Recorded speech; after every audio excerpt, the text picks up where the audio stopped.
Okay. Can you talk to me about the impact this has had on you and your family, and seeing what your mom and dad have to go through just to keep something that's rightly theirs? I think it's had an emotional impact on everyone, but especially my mom. My dad, since his stroke, he understands what's going on, but he is not able to participate on a day-to-day basis like my mother is.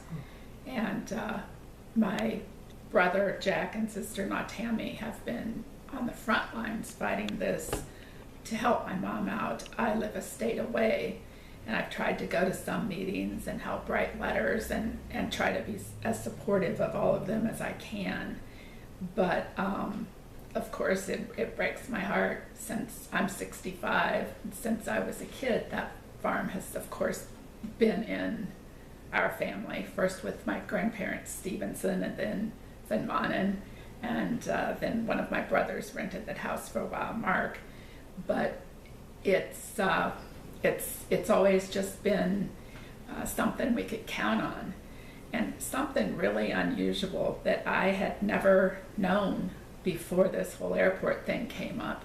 I have two first cousins, and at different times my cousins and I were talking about the house on the Stevenson property, and I had always said to myself, I'm single, I've never married. If something would happen to me that I didn't have an income or something, I could always go live at the Stevenson house.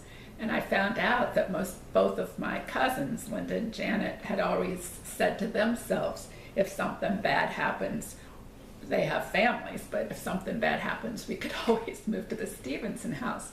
And when we finally compared notes, we realized that house was probably going to be kind of crowded, because we'd all had that in the back of our minds, that we'd all felt that that was a place that we could all count on. And we all played there, we all enjoyed it, we all rolled down the cave a million times. But it was interesting to know that in the back of our minds, both of my cousins and I had always thought that that would be kind of our safe place. So anyway, my mom is 88, my dad just turned 87 a couple of days ago, and I hate to see this impacting them at this age.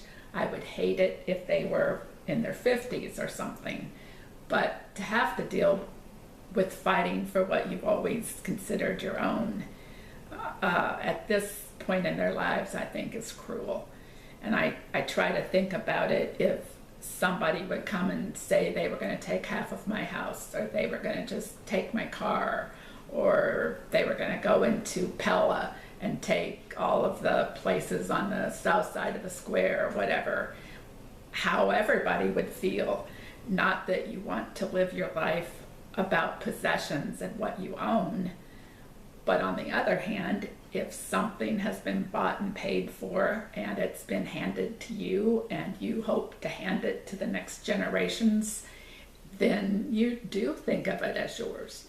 And I know that there is worldwide a lot of different soil, but when the gentleman from Iowa State University wrote as part of the airport study that this isn't some of the best earth in the country, but it's actually some of the best producing earth or soil in the world, that made an impact on me too, because we know there are people in this country that don't have enough to eat, let alone throughout the world. And when you think about putting cement over that land, you can never get it back. And it's not farming like in the olden days, where on the little triangle strips you can still get big machines in there and farm those areas easily. I don't know that personally, but my brothers and mom have pointed that out to me. So doing that to this wonderful land that mom has always talked to me about how it's between the two rivers and how it's such good soil. we just happen to have been lucky that our ancestor purchased that particular land. But once it's gone, not just from us, but it's out of production. And there have been studies about how much land just in Iowa is taken out of production each year. And it's really pretty amazing because all those people are going to need to be fed. What do you think about the fact that they never even bothered to ask your mom if she wanted to sell, that they just jumped straight to eminent domain? I think that is the most incredible part.